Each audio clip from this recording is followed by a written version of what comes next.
Hello, hello, my beautiful yappers. Welcome to episode 4 of our podcast. How are we here? How are we here?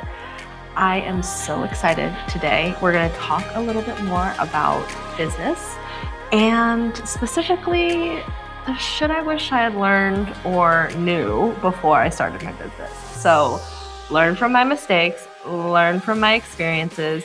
Listen to this episode if you want to make sure you don't make these same mistakes. Okay.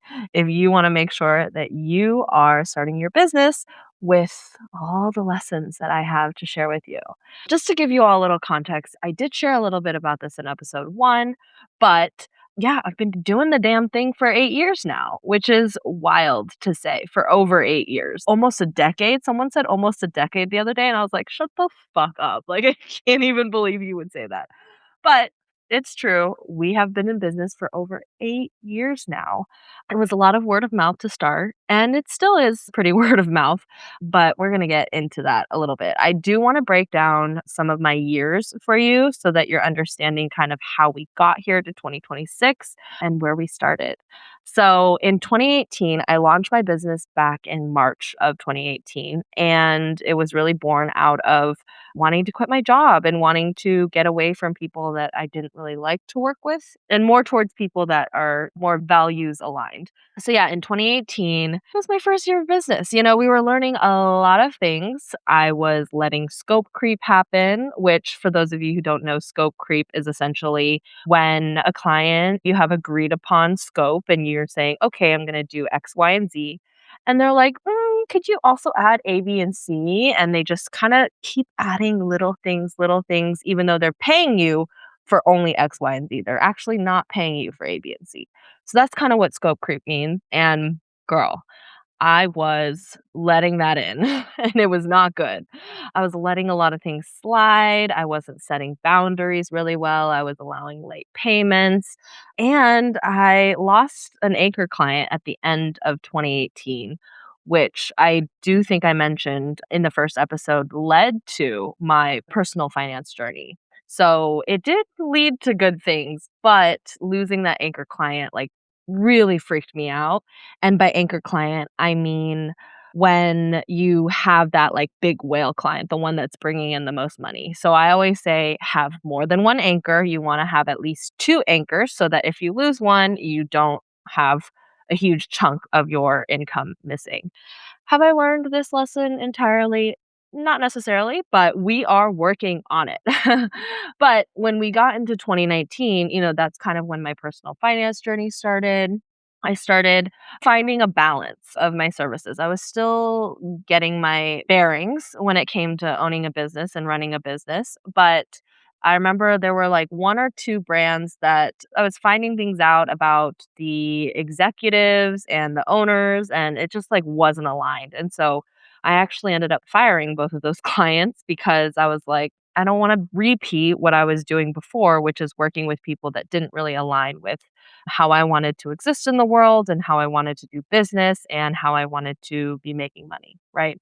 So that was 2019. Honestly, 2019 was the year that I was feeling the momentum. I was like, oh my gosh, I'm ready. I'm ready to go. I'm ready to build. And I was doing a lot of events, quarterly events, trying to build community and trying to get my name out there and network more. And then, as we all know, 2020 happened and the pandemic really messed things up for me. I mean, it messed things up for everyone, but it was a real lesson in scarcity and dealing with this global panic just because I'm sure a lot of you experienced. I just had so many clients who were like, "Oh my god, what's going to happen? How am I going to make any money?" So, the first thing to go, and usually, which is so frustrating, is the first thing to go when it comes to budgets at companies and things like that is marketing, which is so wild to me because I'm like, you're going to complain about not making sales and not making any money and not selling any product. And then the first thing you're going to get rid of is marketing.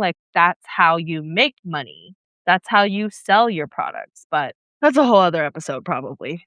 I digress. Yeah, so 2020 was actually the year I hustled the most, and I really hope I never have to hustle like that ever again. I worked so many hours, I worked so hard. I launched a really big event virtually, obviously, called the Women's Wealth and Wellness Summit, and I found like all these sponsors. It was just out of my comfort zone work that I was doing to try to kind of make up for the scarcity and the panic that I was feeling in 2020. But we made it. We made it through, even though it was like year almost 3 of the business. And then we made it to 2021. And 2021 was actually another year of like really figuring out my service array, really figuring out what I wanted to offer and what I wanted to be doing with my time. I had retainer clients, but I had a lot of one-off projects that I was working on. And I remember one of my clients, I needed to like set some strict boundaries with them. That was very, very scary for me to do. We will talk a little bit more about boundaries in just a second. Basically, they kept scope creeping, scope creeping. It was just so frustrating to work with them. They were a really annoying client and they wanted to renew our contract. And I was just like, if we want to renew our contract, like I need X, Y, and Z to happen. And she was like, well, I don't know if that's, how I like to work. And I said, well, I think it's best for us to part ways. So that ended up happening, but it was a really great lesson to learn. And I was doing a lot in 2021 as well. But 2022 was actually my best year financially. I made a lot more than I've ever made in my entire career. Trying to get back to that, trying to get back to that level. It was a very abundant year. Like I had a lot of abundance in my energy. I had a lot of confidence in myself.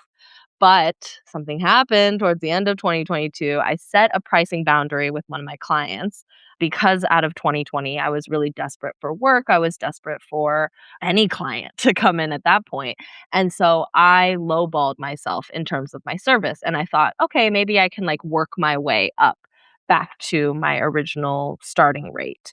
I think I gave them like $1,000 discount a month, which is way too much. I want to say like 6-ish months in, I increased about 500 a month and they took it well. So I was like, okay, great. And I thought maybe 6 months later, I could do it again and I could, just kind of get back to my original rate, which didn't go well. They ended up taking the role internal and they got rid of me. And that was a very, very scary moment. It was another moment of like, I lost another anchor client. I tried setting a boundary and it didn't go well. But it did lead to actually quite a bit of wonderful things, which I don't want to discount. But it actually led into my 3 very sort of coasting, easy, chill years. In 2023, I had 3 clients that I had throughout 2021 and 2022 acquired, and I just maintained them from the previous year, and I just continued. I actually am still working with 2 out of 3 of them. So, yeah, we were able to take those 3 clients and kind of just coast through 2023 and 2024. But in 2024, I know I'm throwing a bunch of like years out at you again, similar to that other episode where I was just like, and then in this year, and then in that year. But anyway, 2024 is the year that I was planning my move to Portugal. So I kind of needed it to be a coast year because I was trying to sell a house and I was trying to get a visa and I was trying to do a lot of different things in terms of my personal life that I couldn't really do a lot with my business other than just like maintain how it was and keep things going smoothly with my clients. I did also in 2024 start working with my business coaches. I got a lot more organized on my offerings and having their support was so helpful in terms of building into 2025 last year. It was also a coast year for the most part, but it was the year I was like actively moving. I didn't really have a permanent home for a good 6 months. I was just like living out of my suitcase. And I did ideate at the beginning of the year my new business with my business coaches on my amazing, amazing retreat in Mexico. It was really transformative. And yeah, I ideated my second business almost with 2 L's. And I also ideated the Conversion Club, which is my monthly email marketing membership for people who are ready to turn email into their most sustainable and profitable sales channel. So, almost the business launched in June, and then the Conversion Club launched in September. And oh my goodness, that was a huge, huge learning lesson. Launching the conversion club and really just maintaining it, it taught me so much about connecting with founders. It taught me so much about how to teach topics. So basically, in the conversion club, it's month to month. So you can subscribe at any time, you can cancel at any time. But you come in and we teach one email marketing subject a month. So think your welcome series or how to build your list or how to read your analytics or holiday promo like Black Friday, Cyber Monday emails. Just one sort of very foundational, essential topic a month. I teach it and you have 2 weeks to go and implement. And in 2 weeks, I also host a Q&A and implementation session that's 2 hours long. And you basically have me for 2 hours to either go over things together, review anything that you're working on, or if you're like, I haven't had time in the last 2 weeks, I just want to sit down and dedicate and have time to do the work that I said I was going to do. And I'm there to literally help you press the buttons or to look over anything or to share my strategy insights or to brainstorm with you. And I really want to, through this membership, serve founders who are looking for this kind of support, who are looking to not try to do everything all at once, because that's not the point of email marketing. And we can't do all the things that we need to do for our email marketing in 1 month. And so I really wanted it to be approachable, to feel accessible pricing wise as well.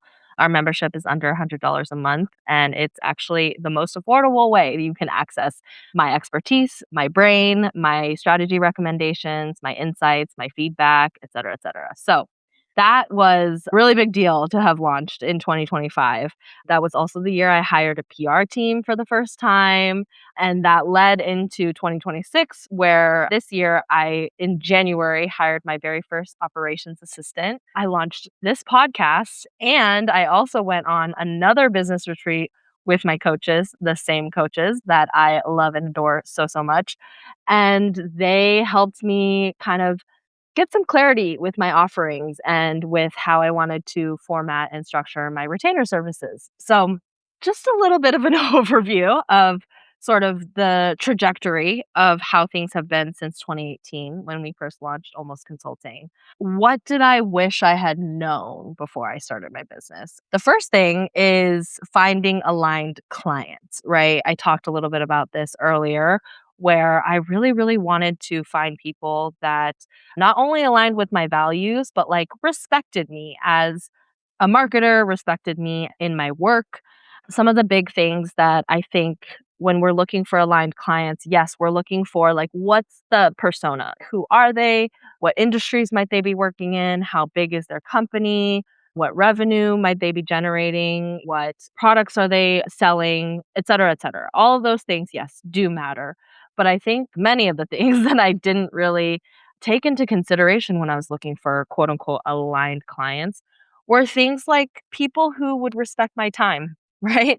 People who, clients specifically, who wouldn't treat me like an employee, who wouldn't expect me to be on all these calls. I am not an employee, I am a contractor. So, like, respecting my hours, respecting my communication style, respecting how I showed up as a contractor, and then also respecting and valuing my skills, right? So, like, not micromanaging me, not telling me how to do things or questioning my recommendations or listening, quote unquote, to my recommendations and then doing something completely different, right? So, we want clients who are respectful, who also pay on time.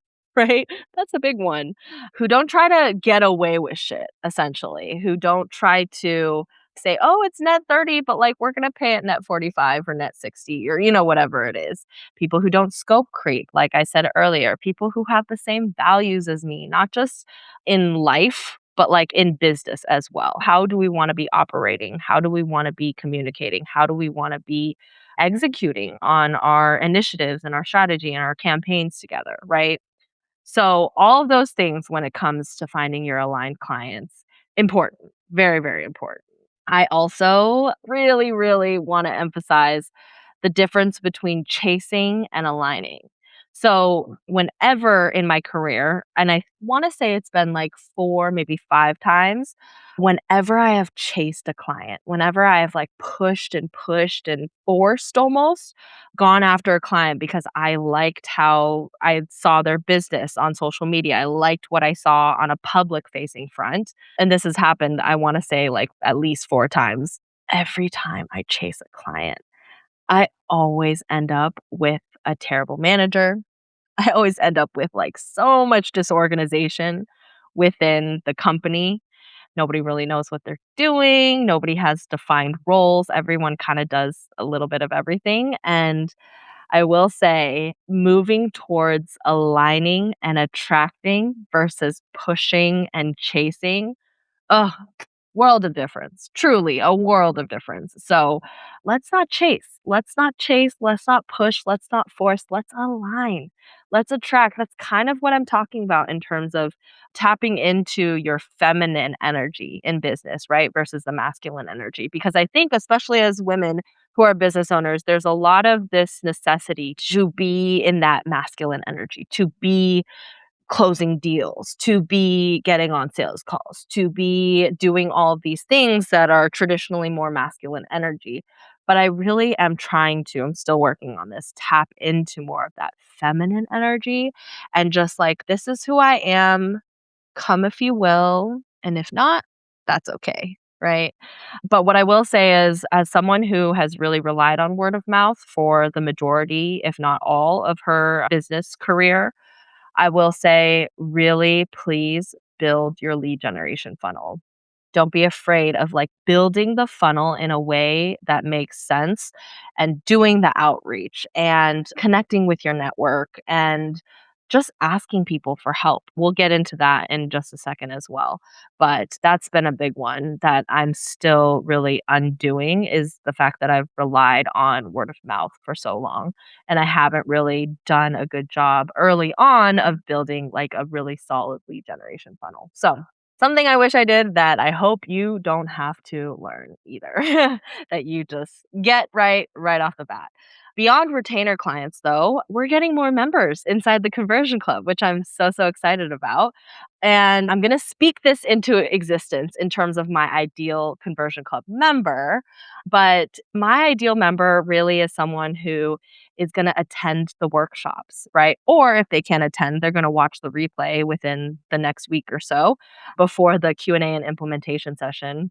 And then they come to the Q&A and implementation session and ask questions, right? They ask me questions. They want me to review things with them. They maybe want me to strategize with them, brainstorm a little bit. Or if they can't make either of the live workshop or Q&A calls, utilizing Circle, the membership platform that we're on, and asking me questions inside our various support zones. And I always love to either share a little bit of feedback in the comments or make a Loom video or something like that that will help people optimize the newsletters that they want me to review or the automations that they want me to take a look at or the subject lines or whatever it is. So, in terms of speaking things into existence and manifesting, that's the kind of conversion club member I am manifesting. So, if that sounds like you and you want to learn about email marketing, hit me up. Let me know. We'll throw the link in the show notes. But yeah, so that's in terms of aligned clients, what I wish I had known before I'd started my business.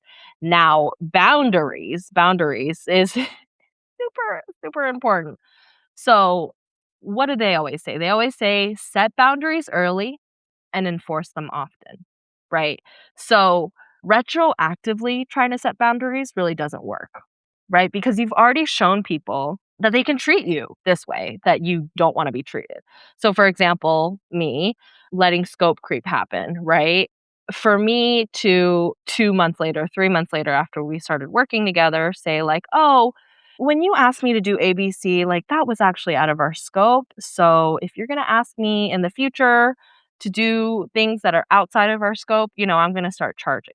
But the thing is you've already allowed ABC to be asked of you without paying for it. So they're like, well, you already did it and you didn't ask me to pay for it. So why now? Right? People don't like retroactive boundaries because it causes confusion, frankly. And that's not what we want to do. And sometimes we don't really know what boundaries we want to set until we've experienced them, which is totally understandable. But wherever possible, if not with this current client, with any future clients. If a situation comes across that crosses one of your boundaries, you can just say early on, hey, if this comes up, this is what's going to happen, right? And enforcing it often and not just letting things slide and not just letting things continue to happen that you don't want to happen.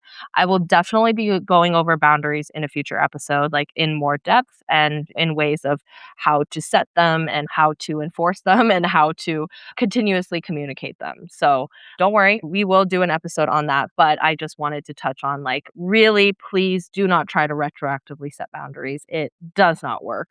For example, like the client that I was talking about earlier, I allowed them to onboard me at a lower rate, right? A much, much lower rate. And to them, that said, okay, this is what you value your services at. Right.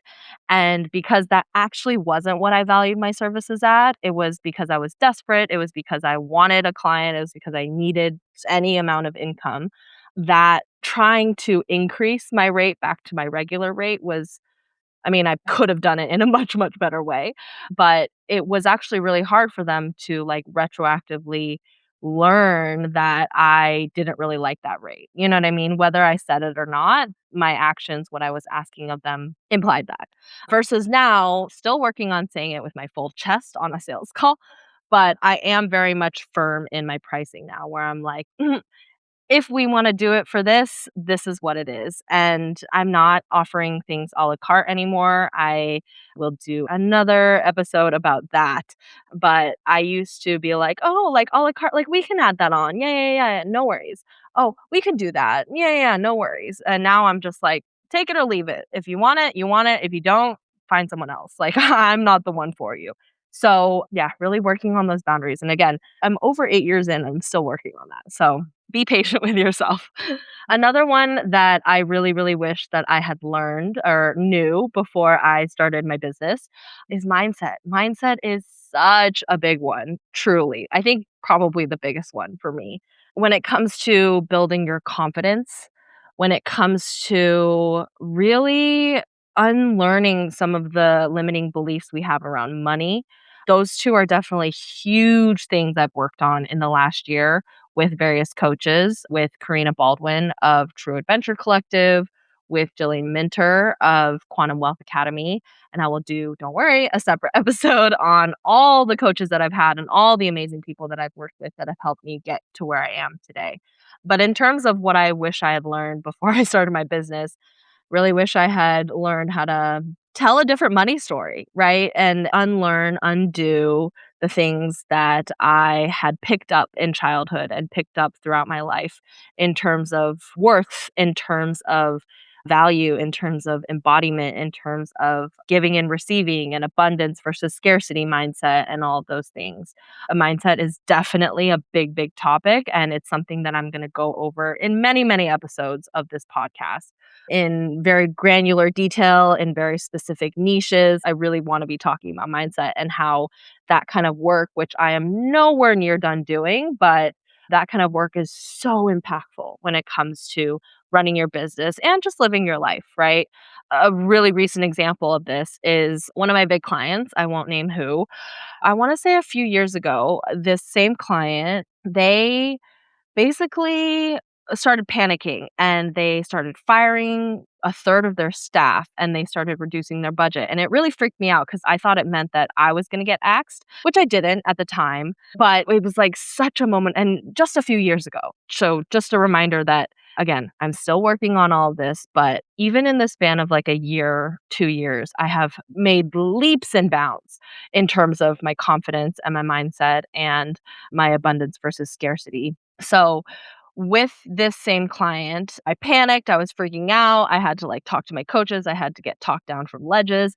I was just like, and I had just this desperate energy, right? When it came to sales, when it came to trying to rebuild my revenue again. Not rebuild because I didn't lose them, but like I freaked out that I thought I was going to lose them. And so I was always kind of like looking over my shoulder, one eye open when I was sleeping. I was just like, when is the other shoe going to drop?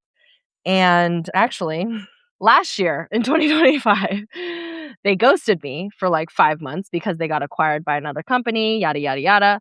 And that was also pretty scary, but I kind of had tried to start with my mindset work by then. So actually it was pretty helpful to mitigate some of that panic and some of that desperation that I was going to feel if I had lost them. And then this last month I got a call and they told me that they were going to have to pause their contract that they literally just restarted not 6 months ago. And it freaked me out because again, didn't learn my lesson from the whole anchor client situation. They were my one anchor again. So, I say all this to you because I have not learned clearly from the at least 2 times that I was supposed to learn this lesson already in terms of anchor clients. But what I will say mindset-wise is that I didn't panic as much as I did the year before or even the year before that or even, 4 years ago because I knew innately that it was making room for better things. I've told so many people this story, but literally the week before I got that call when my client was like, "Hey, we should pause our contract." I had been telling everyone that I didn't have enough time to be doing all the things that I wanted to do. And really, it was me telling the universe, like, I need more time. But I wasn't specific with how I wanted more time. And the universe was like, okay, heard chef. And they basically got rid of the client that was taking up the most of my time, but also paying me the most money. So you got to be careful how you word things to the universe, frankly. But, I mean, sure, there was a little grief and there was a little panic in there too, but, like, it was so toned down compared to a few years ago, compared to even a year ago. I'd been doing this work with my amazing wealth mindset coach, Jillian Minter, and I really just knew deep down that the universe was giving me the time that I was looking for to launch this podcast, to relaunch my membership, to be working on all these podcast interviews that I'm on, to be doing all these things and all these goals and all these new services and blah, blah, blah. Like everything that I was trying to do with my time that I kept saying I didn't have enough time to do, the universe was like, okay, here you go. Here you go. And I know that it was more than anything clearing the way for me to call in better things, to call in more, to call in clients that align better, and to call in clients that paid more, and, all of those things. And having that innate understanding and that trust in myself, in my destiny, in what I knew was mine really, really helped. So I do want to go over in a separate episode what that kind of mindset work did for me because it really truly transformed my life. That's definitely another big one. In terms of what else I wish I had learned before I started my business, logistics. Let's talk about the admin shit, right? Because I didn't know what I was doing. I didn't know where I was going. So logistically, I had a lot of things to figure out, right? Not knowing how to run a business. But what I will say is figure it out sooner rather than later.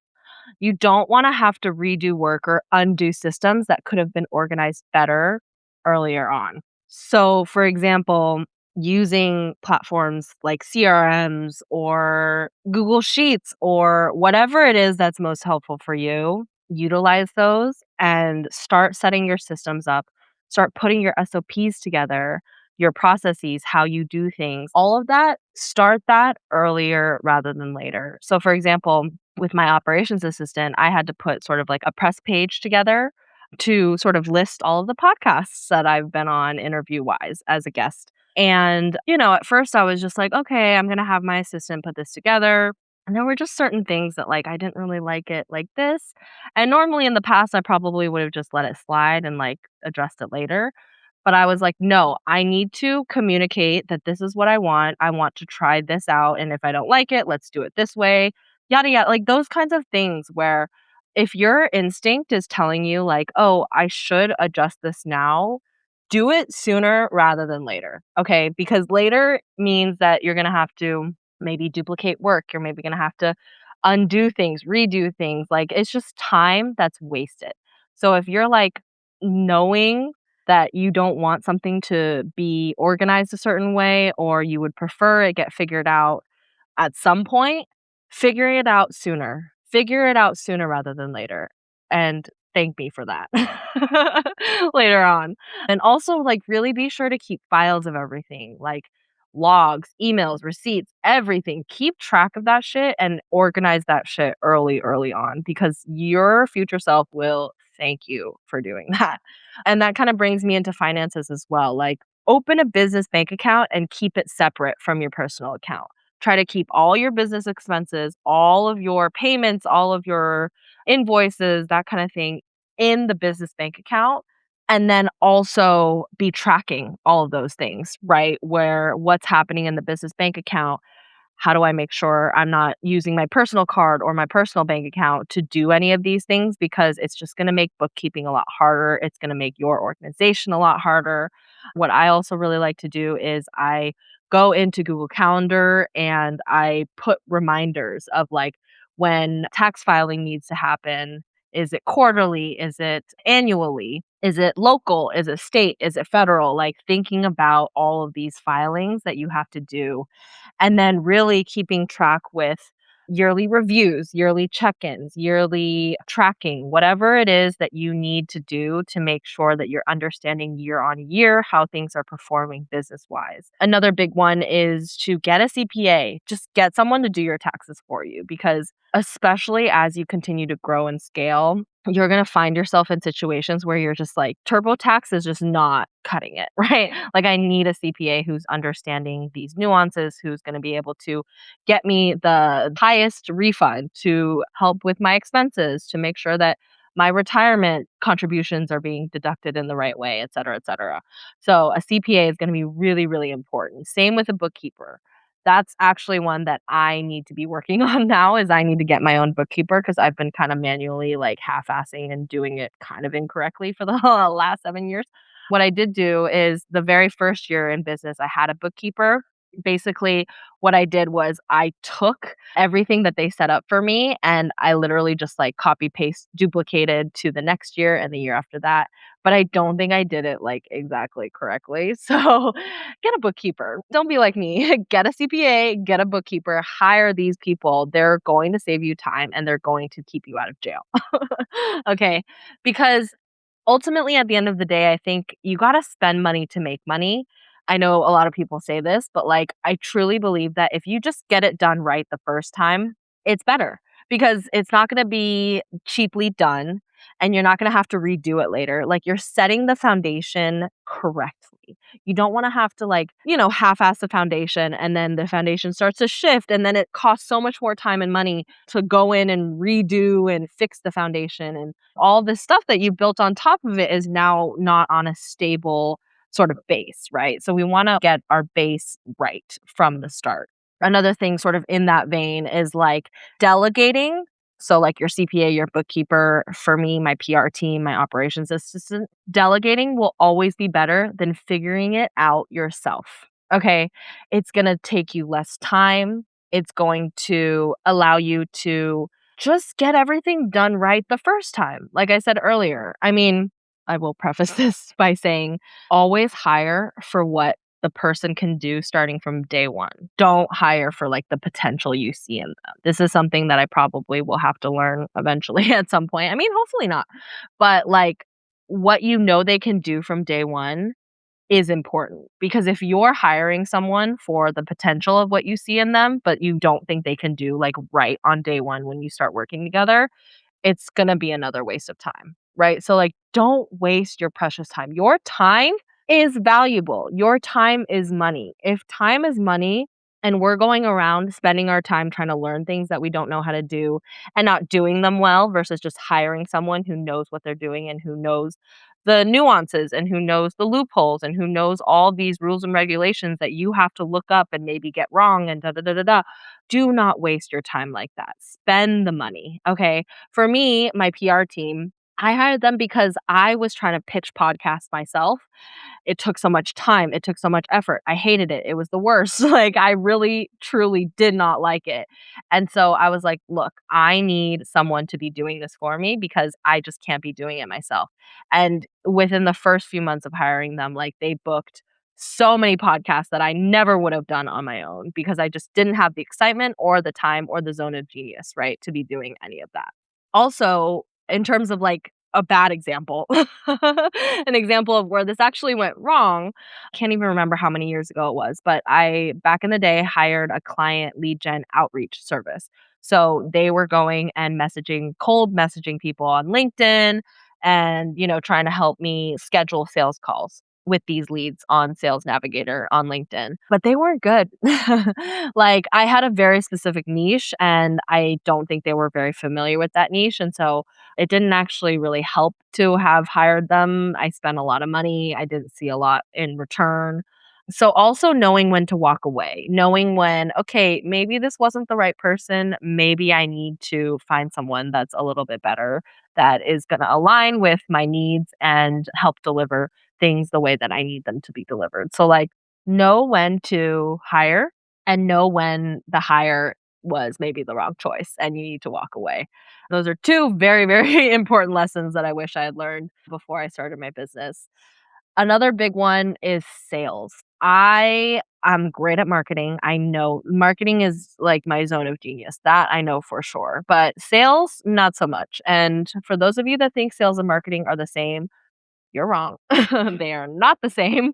Sales is just a little out of my wheelhouse. Not a little, a lot out of my wheelhouse. And a big thing that I wish I had started a lot earlier on, which is something that I'm kind of trying to learn a little bit more about now, but I wish I had started sort of like year one, year two, is to learn how to execute a very, very smooth, a very, very effective, and a high converting sales call.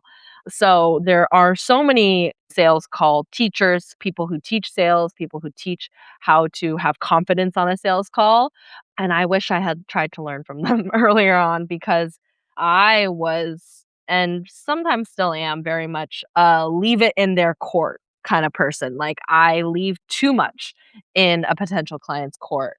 I will say things like, but no worries if not. Or I will leave a proposal in their inbox and they won't follow up with me. Or I won't get a yes on the call. I won't be taking charge of the sales call. I won't be listening to their language and mirroring their language and being able to address their objections and say my pricing out loud with my full chest on the call, utilizing silence, right, during a sales call as sort of a tactic to get people to contemplate and to consider and to come back with what they're looking for and what they're hoping to get out of my service. So, yeah, I definitely wish I had started with sales earlier and started honing those skills. And it's definitely something that I'm still working on, and maybe I'll bring on like a sales expert to come and do an interview on this podcast. Would that be interesting? Is that what we want, yappers? Let me know.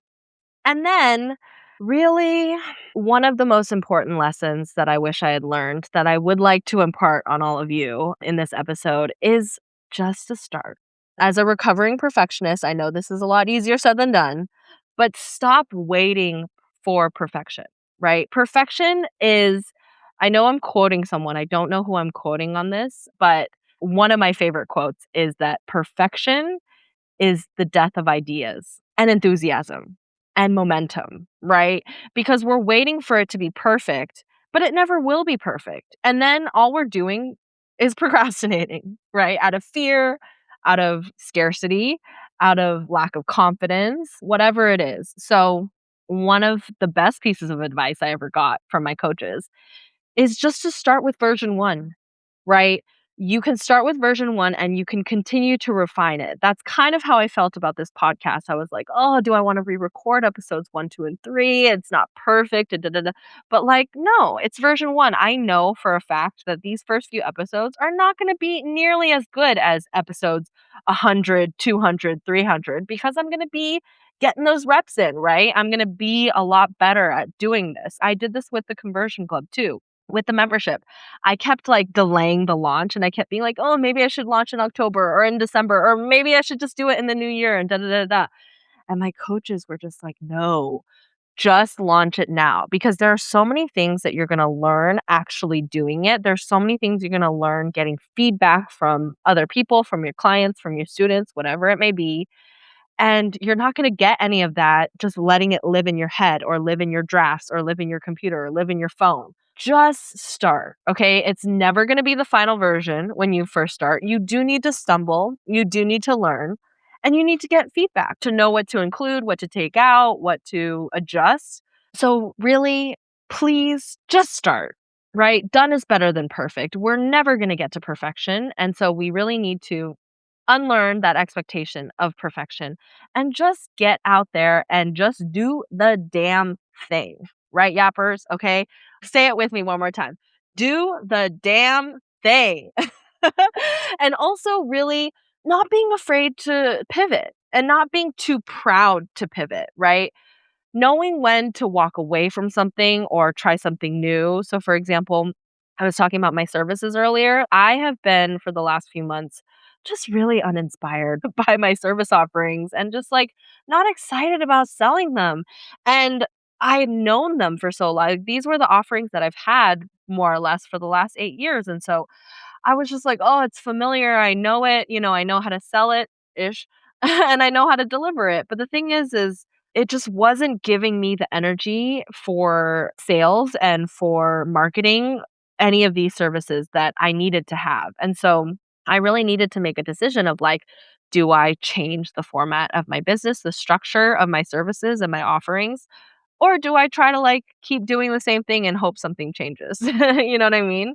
For those of you that know me, you probably heard me talk about the lily pad theory. This was something I actually learned from a really wonderful astrologer out of Seattle, Stephanie Gailing. Shout out to you. She told me about the lily pad theory long, long time ago, which is essentially like when you're on your current lily pad, you can only see a certain perspective, right? But as soon as you jump to the next lily pad, you're like, "Oh shit, I can see all of this side that I couldn't see before on the original lily pad," and so on and so forth. So it's like you kind of have to take a step forward to see, "Oh, what are the other possibilities? What was I not realizing standing back there and waiting and hoping something was gonna be different," right? So just, like, jump to the next lily pad. Jump to the next one and see what kind of world opens up for you. Jump to the one after that and see. And maybe you're like, oh, wrong lily pad, but you can always jump back, right? You don't have to commit to this path that might not be aligned for you, but you won't know until you try. That's my other big thing is just try something just to see if it's what you want or not. And if it's not, just come back, right? And try a different path. But you're not going to be able to see these new perspectives. You're not going to be able to see these new opportunities until you go to another lily pad and you try to see what is a different perspective or a different point of view or a different set of opportunities and circumstances. So you're not going to know until you try. And that's a really, really big lesson when it comes to starting a business. I think, and I know I've said this for every single one, I'm like, another big one, another big lesson. But for me, another really, really important lesson is that community is everything. We are nothing without the village that we've built. We are nothing without the community, our network, the people that are going to bring in insights that we might not have had without them. They're going to connect you with people that you wouldn't have found otherwise, or you might not have made a connection with otherwise. They're going to provide moral support, provide insights, provide help, provide just amplification, right? Thinking about how we're going to network. And again, I know people hear the word networking and they're like, oh my God, I don't even know what that means. Like networking sounds so scary. But the thing is it doesn't have to be scary. You can actually do it the way that makes the most sense for you. Someone that I learned a lot about networking from actually is Les from She's So Lucky, formerly Balanced Black Girl. She talks about going to networking events as an introvert, which I am, and really just setting the goal of like just meeting one person. Going and having a conversation with someone and making a connection and following up with them afterwards. Like, that's not that scary, right? When you go to networking and you're like, oh, I have to talk to everybody and I have to do this and I have to do that. Just go with like one goal. Maybe speak to 3 different people. Maybe get one person's contact, whatever makes the most sense for you to make it a little less daunting. But like, that's something that I think I'm missing a lot these days that the pandemic kind of took from me that I was actually doing a pretty good job of in 2019 pre-pandemic is just making sure that I was getting out there, I was getting in front of people, that I was making these connections. Someone I really love who's doing amazing networking events is Alicia Kumar of the Founders Table, one of my favorite networking organizations, groups, companies, businesses. And I really highly recommend if you are ever in a city, they have cities all over the United States, but check out the Founders Table. It is one of the best networking experiences I've ever had. But really, when it comes to community, nurturing them, right?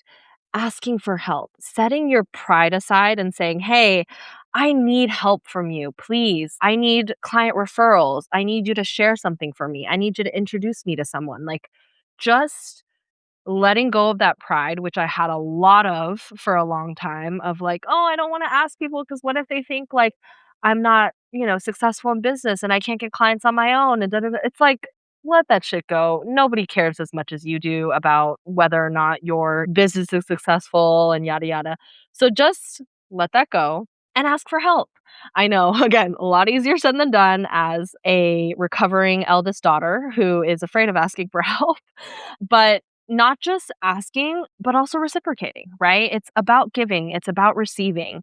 I feel like I've been pretty good about giving and I'm not as good about receiving because I'm just like, oh, help, outside help. I don't know how to accept it.